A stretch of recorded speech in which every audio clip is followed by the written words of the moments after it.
for joining us this afternoon for today's webinar. So this is a specific Minerals Matter webinar about our ambassador programme and the work that we're doing to raise the profile of the minerals sector to young people.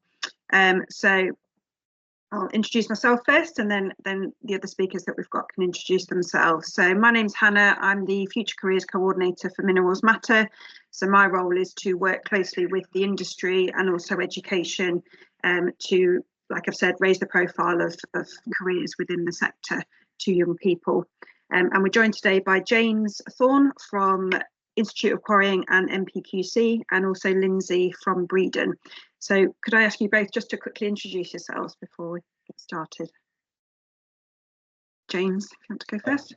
Yeah, good afternoon, everybody. So yeah, as Hannah says, I'm James Thorne. I've been with the Institute of Quarrying for about 7.5 years, and took on the joint CEO role with Mineral Products Qualifications Council from December last year, and really keen to support the Minerals Matter initiative and what we're trying to do in terms of encouraging people to join our sector.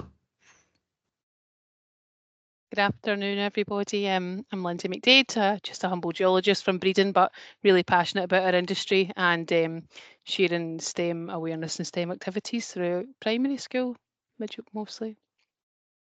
Just here today to give you a wee example about what sort of sessions that I run through the schools. Perfect, thank you. So I'm going to share some slides. I'll start off just by giving a bit of background to Minerals Matter, what it is that we're doing, and then the sort of information about the ambassador scheme, how that operates and how you can get involved in that. This session has been set up for people within organisations to learn more about the ambassador scheme, to hopefully take forwards within your organisations and encourage your colleagues to get involved. Obviously, if you're interested yourself in becoming an ambassador, that's absolutely fantastic. But if you can sort of share amongst your colleagues this initiative and how they can get involved, that would be brilliant. So I'll go through that. Then James is going to talk about why the industry needs a scheme like this, the benefits for your sector. And then, as Lindsay says, she's going to give her sort of perspective on being an ambassador and the sorts of engagement that she's done up in Scotland with local schools. If I can just ask that any questions that you may have, if you save them to the end, just because we may not be able to get control of the chat. So if you can just save any questions you may want, I'll have a few minutes at the end to answer any of those. So I'm just going to share my screen. If anyone else comes in, James or Lindsay, are you able to accept them? No problem. So if someone could just let me know if that shows up okay. Yep, no bother. Perfect. Thank you very much. So just to explain a little bit more about Minerals Matter, hopefully those that have joined have done so through emails that you've had or presence that you've seen on social media like LinkedIn, so you may have an idea of what we do. But essentially Minerals Matter is working with the minerals sector to really tackle the issues that shared across the industry around recruiting and retaining a diverse mix of people. I'm sure a lot of people in the industry, most people will know that it is sort of an aging workforce. So we're really sort of looking at bringing new people, younger people into the sector and building that talent pipeline for the future. So the way we do this is by raising awareness of the variety of careers and jobs within the sector. That's all the way from operational sort of entry level roles right up to management and senior level roles. Highlighting those to young people while they are still in education. That's what's really key, is getting these young people when they're still in school, whether that's primary school or secondary school, so that they can really think about the sector, highlight what the sector is and what it does as well. That's really important to make sure that they actually have an understanding of what minerals, what quarrying, what mining is in the first place, to then hopefully make them think about those roles that they could go on to do in the sector. This engagement will help them understand how important minerals are, like I've said, in particularly a young person's everyday life. You know, the phone they use, the technology they use, all relies heavily on minerals. That's the sort of thing that they just will not grasp, that concept. So being able to share that with them is really vital. And then obviously in the future, how they can be part of that workforce as well. And the main way that we're doing this is through Minerals Matter ambassadors, which is what I'll talk to you more about today. And they're the people within the industry that are really key in getting this message out to schools and colleges. And that's across the whole of the UK. As you'll see, Lindsay is up in Scotland. We need people within all sort of areas of the UK delivering this work on our behalf. So just to touch on the priorities of Minerals Matter, the ambassador scheme is a very key part of what it is that we're doing, and we're doing that in partnership with STEM Learning. You may already know of ambassadors that you've got within your companies who are signed up with STEM Learning. That's the catalyst of getting these ambassadors on board, is sort of signing up with STEM Learning. So since I've been in post, I've been promoting the scheme quite heavily across the sector, making sure companies are aware of the benefits of it and how you can get involved. We've been working with education, so we've formed links with the University of Derby, the Centre for Mineral Products, to make sure that students are aware of the opportunities available to them as well to volunteer. And something that's also very important is not only getting ambassadors signed up, but making sure that they have the resources that they need to take out into schools to deliver on our behalf. We're not expecting ambassadors to go in blind and just kind of fumble their way through engaging with young people. We've got sort of resources and activity that we can support them with. And then just to touch on other activity that we're involved in as well. So we've got strategic partnerships with Careers Hubs and Engineering UK to make sure that we're up to date with the education landscape and what's happening in schools and colleges, and then engaging with them as well. We've attended various different events recently, and we've still got more to come. So the Scott Plant this weekend, and also Hillhead in June. So reaching lots of different events that way. Various school events we're supporting. So we had a visit fairly recently to Longcliffe Quarry for a local school in Matlock, and also keeping ambassadors up to date with activity around Minerals Matter. So we're regularly promoting what we're doing across the sector as well. So that just gives you a bit of an overview of what Minerals Matter is doing. So I'll now just go through the ambassador scheme and explain what that is. And then obviously James and Lindsay can go into a bit more detail. So what a Minerals Matter ambassador is essentially it's a volunteer from within the minerals sector. So that can be quarrying, mining, big companies, small companies, it really doesn't matter. What is key is the knowledge and the experience that you have within the sector that you can give to young people to tell your story about your career, essentially. It's great to feed into that, what the sector is about, why we have quarrying and mining, what minerals are, but essentially it's those role models that young people need from the industry to help them think about what their future could be. And as I said, that goes right from primary school. I think there's a statistic around young people start to think about jobs that they could do from the age of about 8. So making sure that we're engaging with people as young as sort of 5, right the way up to sort of university age, and maybe past that as well. That's what we're really focusing on. And volunteers can be from industry, they can be from sort of a university level, they could be retired, but if they really want to kind of get involved and give back to the community, there's no sort of set requirement for how long you have to have been in the industry. You just have to have a passion for wanting to kind of build that future workforce. So for companies to be able to share that with colleagues and encourage colleagues to get involved, that's really what we're looking for, just that desire to make a bit of a change. So there's various different activity that you can do as an ambassador. The ones that have the graphics are the suggested activity by STEM Learning, who manage this scheme.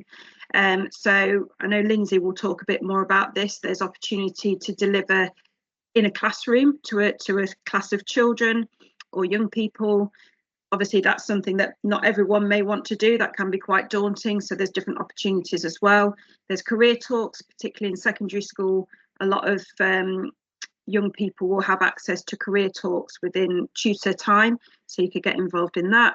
A lot of schools now do speed networking, again, more so for secondary, where students go round a few different employers and find out a little bit more about their career journey. Site visits and hosting work experience. This is one that some companies potentially may not feel comfortable with because of the health and safety risks that come with a quarrying site. But companies such as Tarmac are doing this really well. So there is kind of best practice, I guess, out there of companies that are offering site visits and kind of employability days. So that's something that's fantastic to offer young people. But there's also ways to get involved if you're not someone who necessarily wants to do that kind of face-to-face interaction with young people. We're looking to develop more and more resources. We're looking for case studies. So if there's a way that you or colleagues wanted to be involved a little bit more behind the scenes, there's that opportunity as well. So it's really, really flexible. Really, if there's something that you want to do, if you come to me or come to Minerals Matter, we can have a think about how that would work.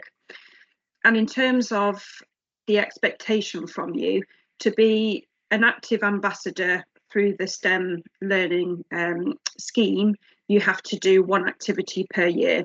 So we're not asking for a lot of activity. Obviously, the more you want to do, the better, and the more that your company allows you to do, the better.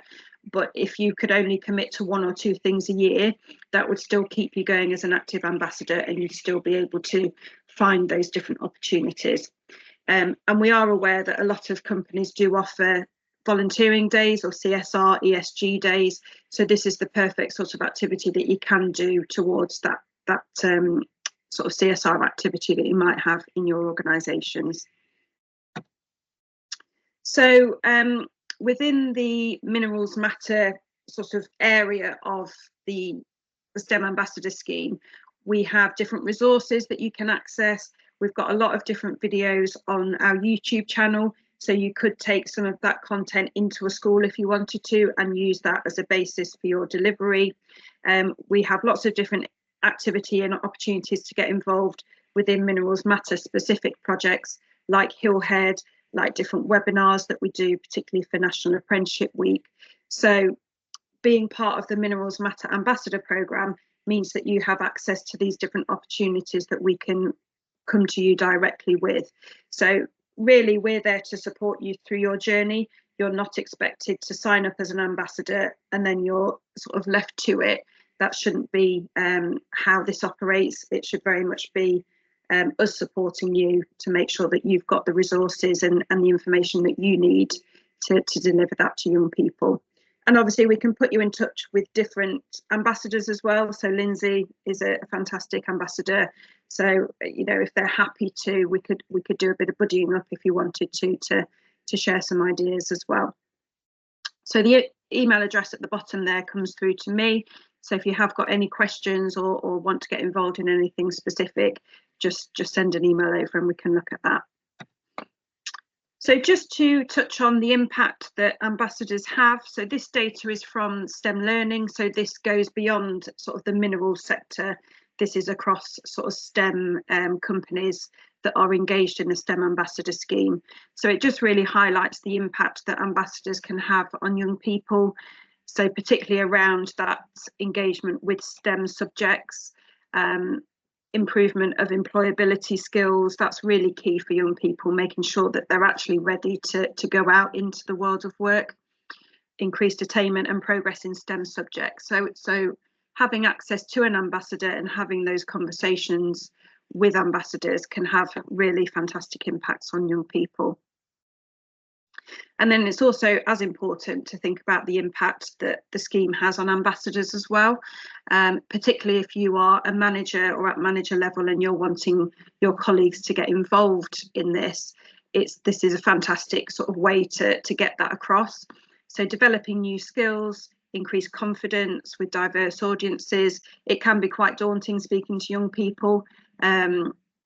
So being able to develop skills to engage with them on a slightly different level can bring a lot of benefits to an ambassador. obviously a key part for a lot of people is giving back to your local community. So you can be linked in with schools that are close to where you live or where your site is, and that gives a real sort of sense of doing some good in the local community. And I know James will touch on this as well, but it's an opportunity for your CPD hours as well. If you're members of various sort of organisations, this can count towards CPD as well. And increased job satisfaction is a great one. You know, there's lots of evidence out there that volunteering and doing these sorts of activity does increase satisfaction for people in their roles.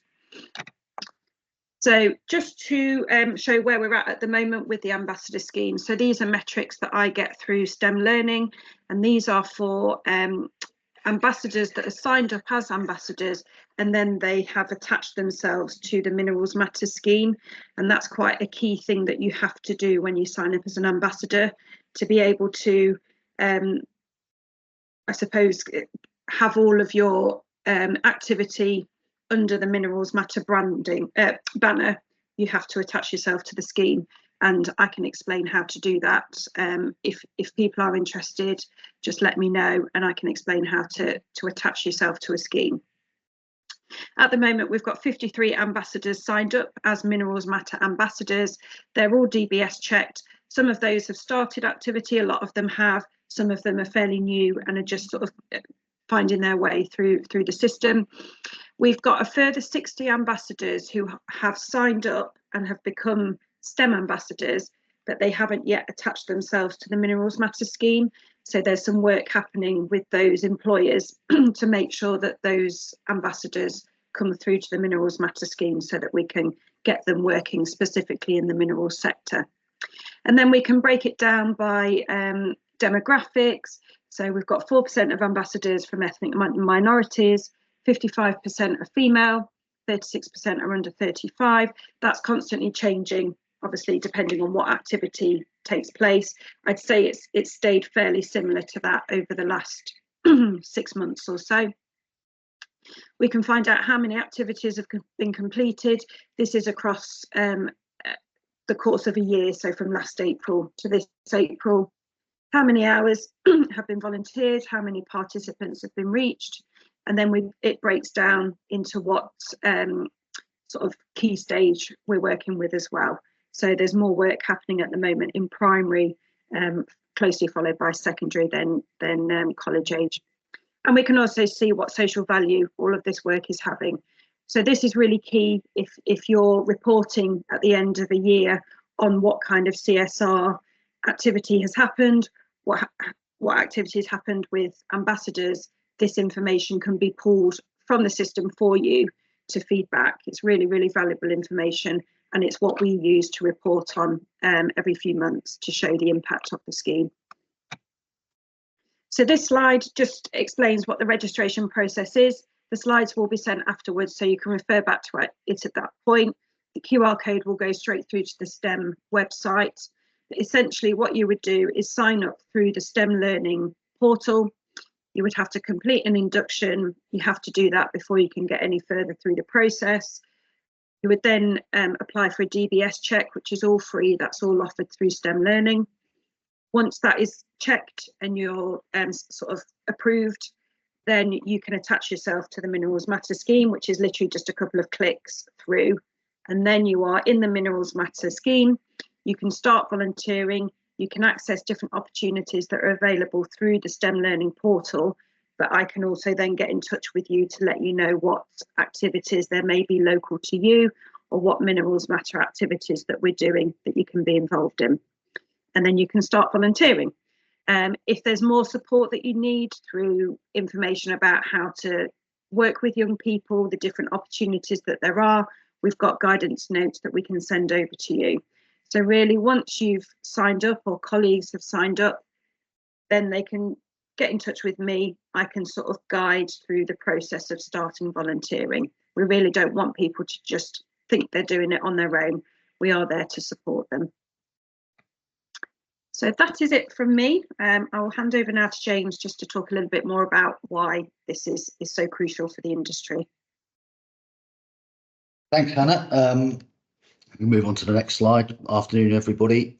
And I guess, yeah, really my job here is just to sort of perhaps set a bit of the context of why we think it's important that we have the scheme and what we're trying to do in terms of the industry to support it. And I guess a little bit of background, I've been involved with Minerals Matter probably from the very early days as an MPQC council member. And I think it's a critical initiative for our sector in trying to support how we bring people into the sector and how we support the industry as we move forward.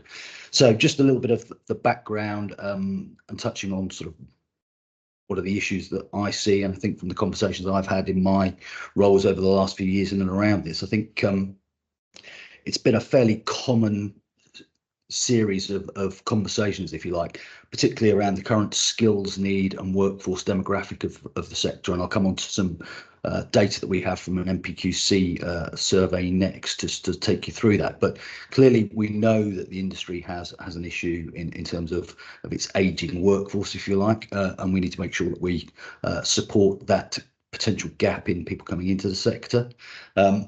Health, safety and wellbeing has always been a big area of focus for the sector and continues to be. And again, we need to be mindful of making sure that we're meeting all of those requirements as that evolves and develops. You know, health and safety has been a long-standing issue. I think the wellbeing is coming down the track. And as we start to think about some of these issues, thinking about how we tackle them, I think sometimes it's useful to think about that diversity and inclusivity about how we address some of these issues as we move forward, and we don't just continually think in the traditional ways, if you will. I've bolded it in there, future skills and talent. Yes, absolutely. We need more people in the sector. We don't necessarily just need to do what we've always done. So again, thinking about what that skills mix is as we move forward as well, to complement the traditional core skills that we have is absolutely critically important. And then the world that we inhabit as a sector, as an industry, as a whole, as a mineral sector is changing. And we all know that. So sustainability, decarbonisation, these are huge topics that we have to address and challenge. And I think, again, from an outward perspective, quite often there is a perception that our industry is a problem rather than a solution to some of these issues. And I think that's a critical part of what we're trying to do is to make sure we can communicate, engage and raise awareness levels around what our sector is doing to support these kinds of areas. And then technology as well. Again, we're seeing huge amounts of evolutions in technological advances, and how we support and manage those changes as a sector is critical, and how we engage and bring those skills in and marry those with our traditional skills is a big part of what we need to do. And again, I think thinking about engaging with new groups, new sectors, new parts of the population that can help and support the sector as it moves forward is a key part of that initiative, and why I think it's probably one of the most important things we can do as a sector at the moment is support something like Minerals Matter. And every meeting I go into, these are probably the top 4 or 5 issues that are consistently raised. So this is nothing new, but we're starting to sort of see a bit more evidence around what we mean by that. So if we move to the next slide, please, Hannah.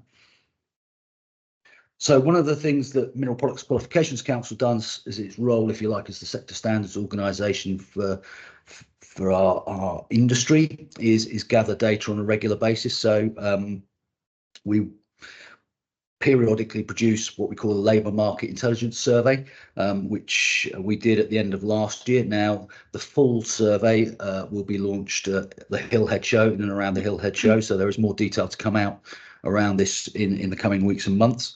But again, I think as we go through some of this, it becomes fairly obvious that we've got empirical data showing what some of the challenges are for us. So 55% of our workforce of employees is over the age of 45, 80% male, 20% female.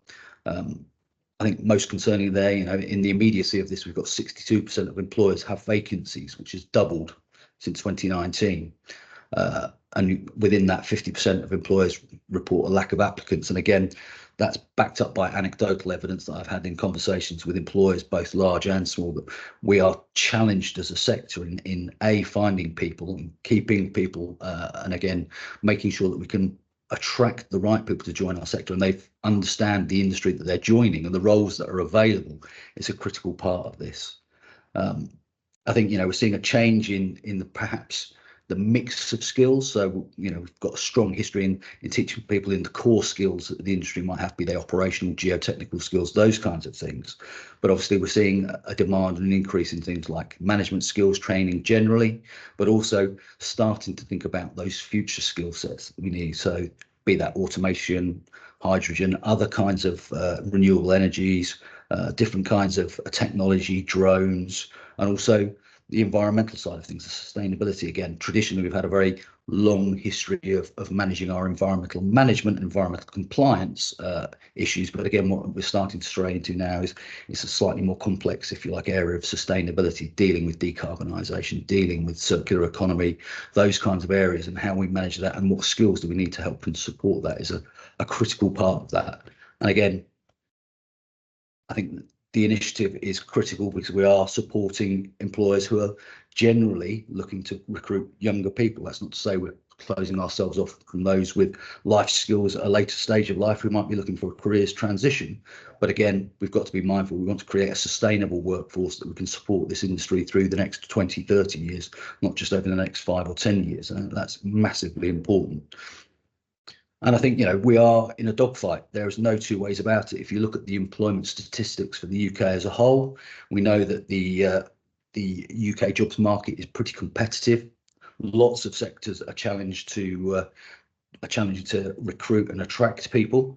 And I think, you know, from a point of view of the minerals product sector, it is incredibly challenging. We traditionally have that perception that it's dangerous, dirty, not a nice environment to work in, that the opportunities aren't fully understood, and perhaps the breadth and depth of roles that are available. And in my time with the Institute of Quarrying, you know, you look at all of the roles that are available that you can do. It's a great industry to join with a vast range of roles you can do and different ways you can pathways through your career. So it's a tremendously supportive industry, and we don't showcase that well enough. And I think that's something really important for us as an organisation, as a sector, and also as part of this initiative to try and support people as they move through their careers, and trying to showcase some of that is critically important. And if we move on to my final slide, please, Hannah, that's great.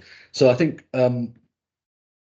so that's some of the issues, if you like, and it's about how we're providing solutions and what does this initiative do, and what we're trying to, in my mind, trying to showcase where the sector's going is that we will always have some of those core competencies in place. You know, we have the Quarry Regs 99, particularly in the aggregate side, but we've got clear traditional competencies that are the bedrock of what we do, excuse the pun. But also we know the world is changing, and the solutions that we need are going to mean that we need to change our thinking and adopt new ideas. And, you know, when you're talking about key things like sustainability, we have to adopt an approach, much as we have done with health and safety.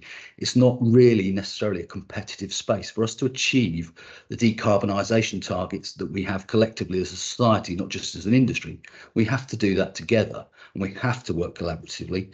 And that's perhaps challenging us to think in a slightly different way about how we approach that. And I think that's a critical part in my mind for thinking about how do we bring in different kinds of people to think about this, share their ideas, the diversity, inclusion. The strongest solutions are often found by bringing in as many different viewpoints as possible to help shape those ideas as we move forward. And from personal experience in the last couple of months even, we're seeing that tremendous shift in pace around technology adoption within the sector as well. So having been down to see the launch of the first fully autonomous vehicle in a quarry in the UK down in Devon a couple of months ago, we're starting to see what perhaps we would have thought of as science fiction almost a few years ago turning into something that's real and tangible on the ground.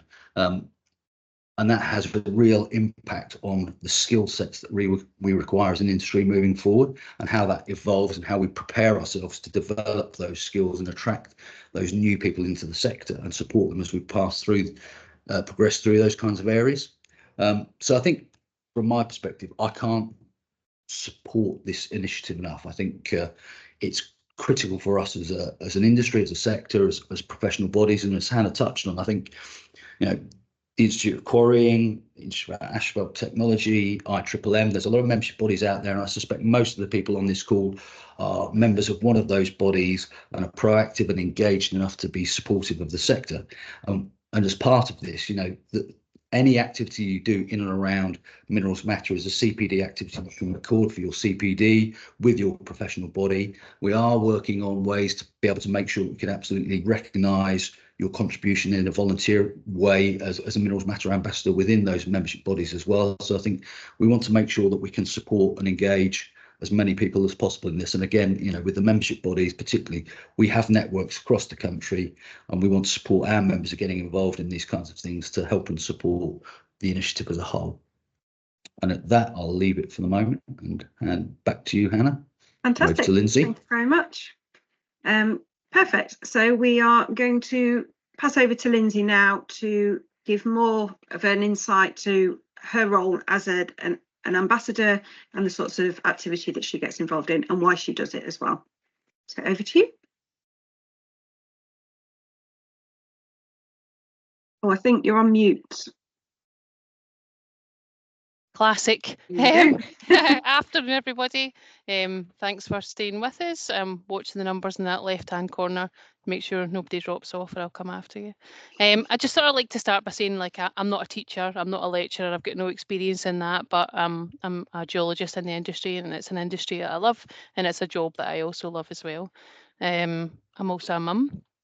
My daughter is 10, and the reason I mention her is that her class and her school were a guinea pig for many of the sessions that I started to deliver, and the reason I'm still doing it is because they went down quite well.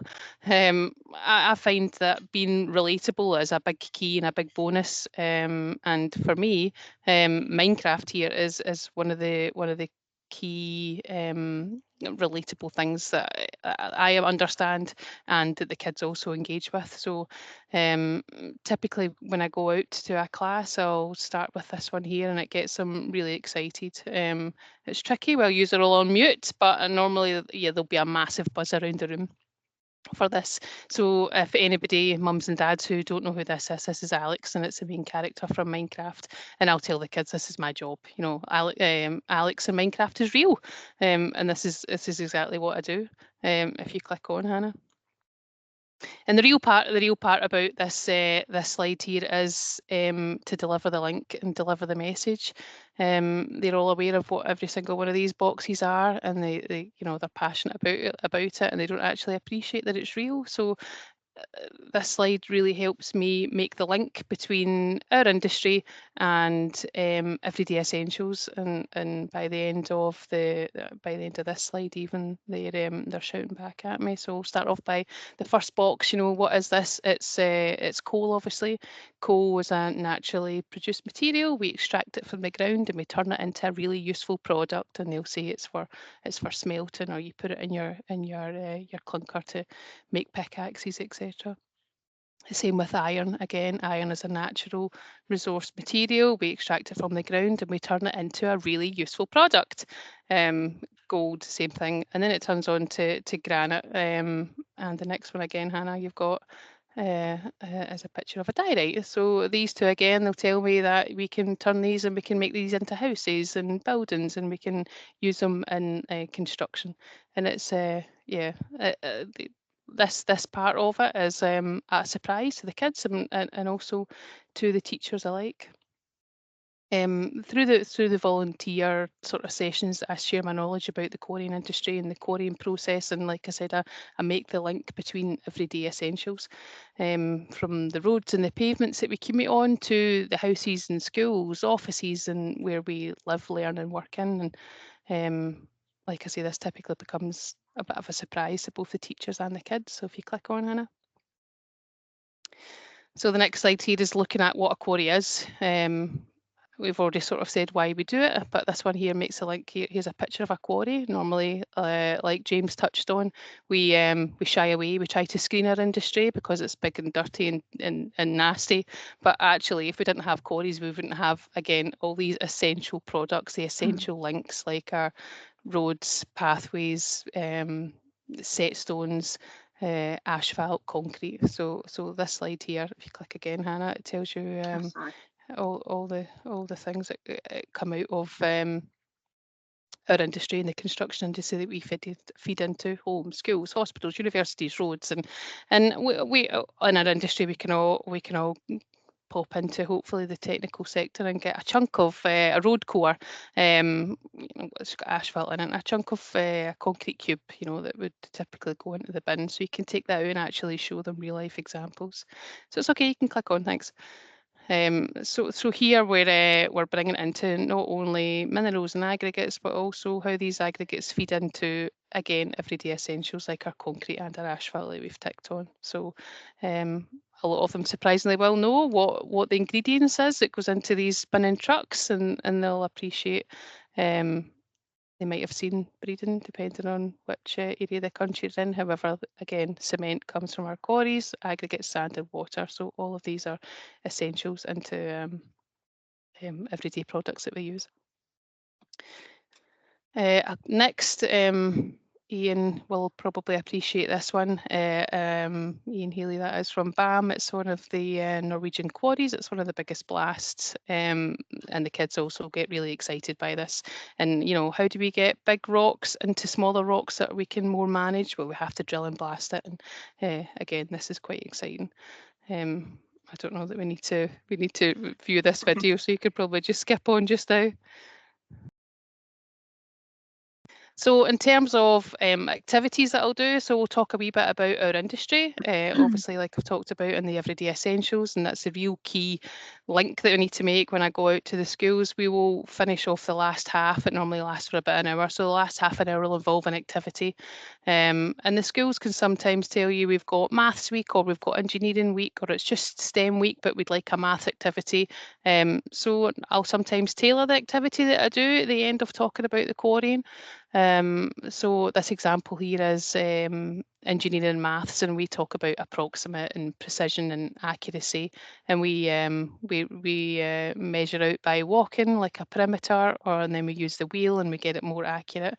And we can tie this back in again with our industry, talking about volumes required for laying a new playground, for example. So the kids will go out and measure it, and then they can potentially calculate areas. I think I've got that on the next one, Hannah.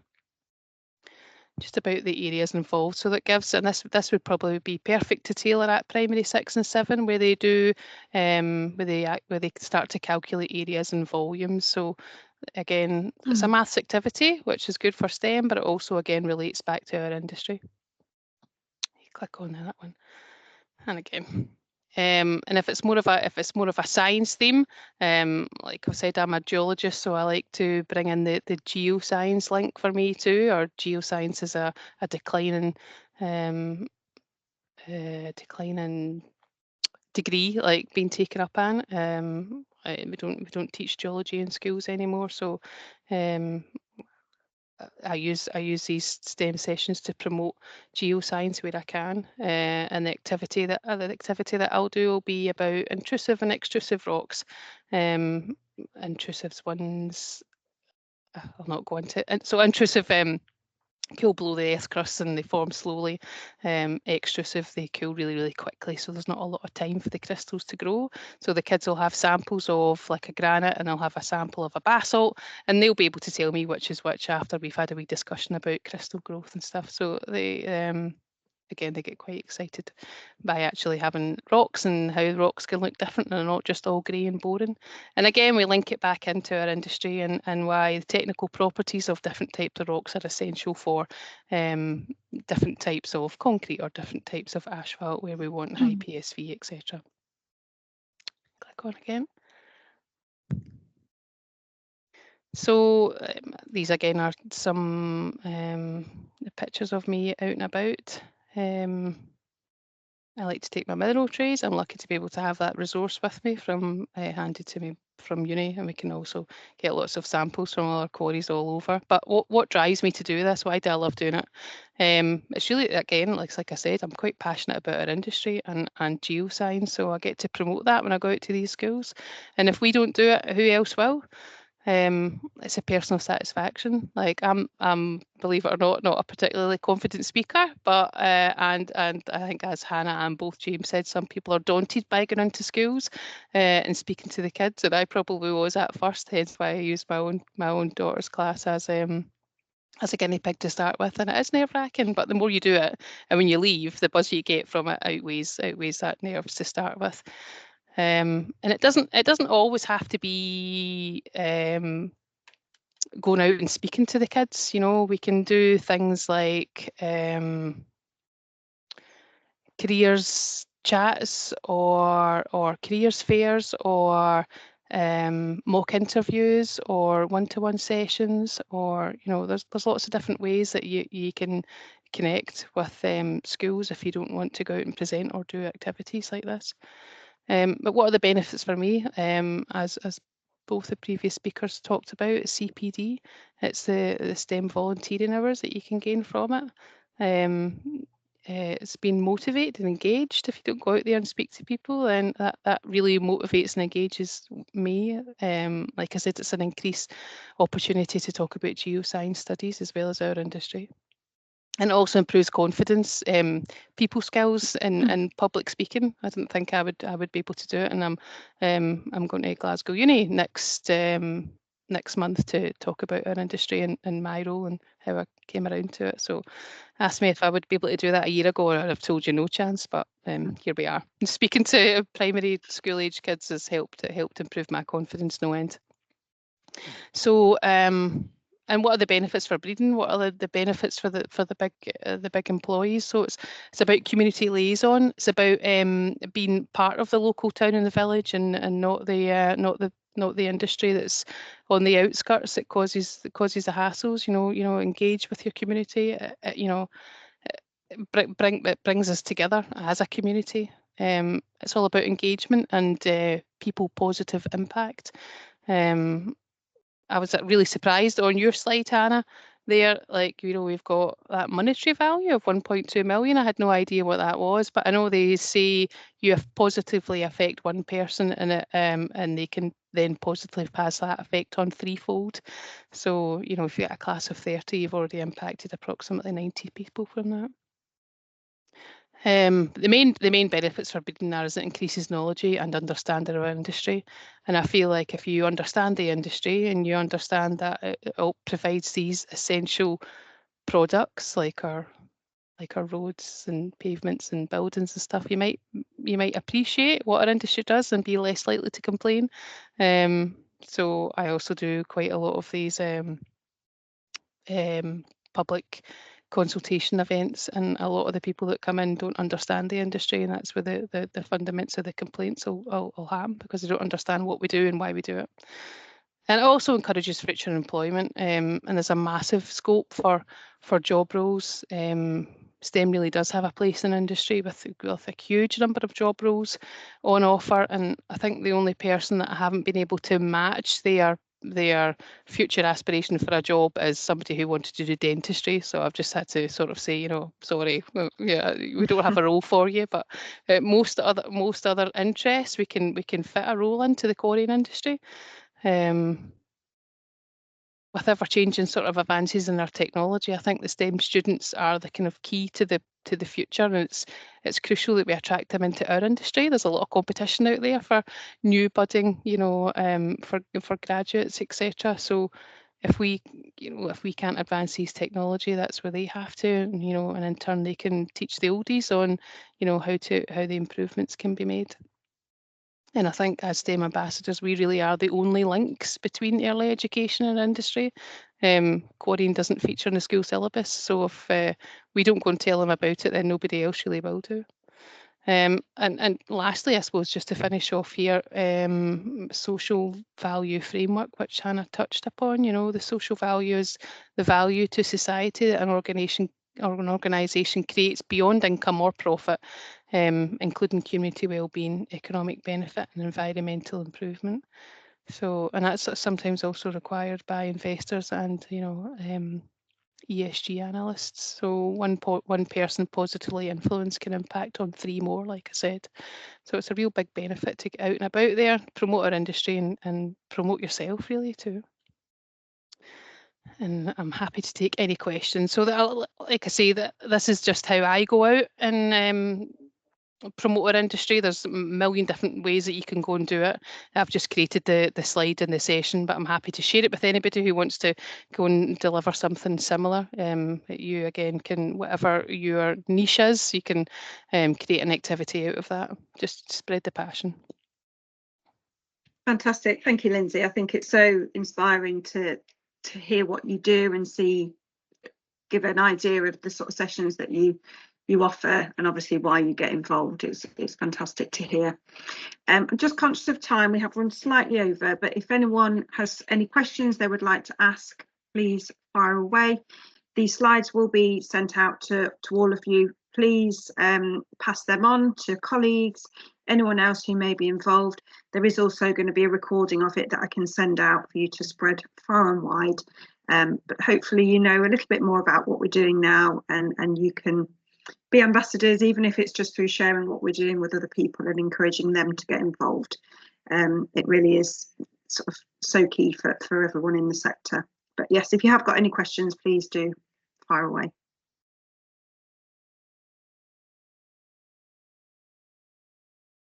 There's a few questions on the chat. Gordon's asked, will a copy of today's webinar and the slides be available today? And Hannah is recording it. I'm sure there'll be a wee edits somewhere along the lines, but yes, the slides and perhaps a video recording will be available after today. Yeah, absolutely. Please feel free to get in touch directly with me. Hopefully you've got my contact details from logging on, joining the session, and from the slides. Obviously you'll get my email address, so please reach out and I can have conversations with you separately to go through it in any more detail if you'd like. But I think we will we'll close there. If everyone, if there's any more. Oh, can you comment on the importance of influencing parents? Yeah, I mean, that's absolutely crucial. I suppose they're another sort of demographic of people to get involved with, but like Lindsay said, that sort of information that's relayed, the kind of for every one person that impacts 3 people. Being a parent myself as well, I know that if my children are learning about something, chances are they'll come and tell me, so you would hope that they kind of in their own way will be able to share with their parents a little bit more about the industry. It is something that is very important among the education sector, that engagement with parents, so it is happening. Obviously it needs looking at in a bit more detail with regards to the industry, but absolutely it is crucial to make sure that parents are aware as well. Can you talk to STEM about including more geology? Oh, okay, so is that on the Pippa, is that on the STEM portal, having more access to geology resources? I don't know if you can go off and mute, Pippa. Yeah, they don't, like I know by looking at the STEM activities and the resources they have available, that there isn't a lot for geology. That's sort of why I suppose I take, but I'm lucky to have my own mineral collection and some rock collections, and I've just sort of made this activity to suit myself. I can share what I've got with you, Pippa. If you want to drop Hannah an email, she can put us in contact with each other. I've got some other sort of STEM activities and that I can share with you. Yeah, perfect. And that's one of the benefits of joining the Minerals Matter scheme within the STEM learning community, I guess, because then those resources that are more specific to geology and the mineral sector can be shared. The sort of STEM portal is very wide. It covers, all sorts of different STEM areas. So it's not until you actually sort of get into the Minerals Matter side of it that we can kind of work a bit more closely with you around resources that work for you.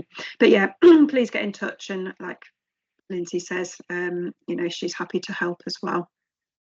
Hannah, I'll just pick up on Ben's question about the mining piece.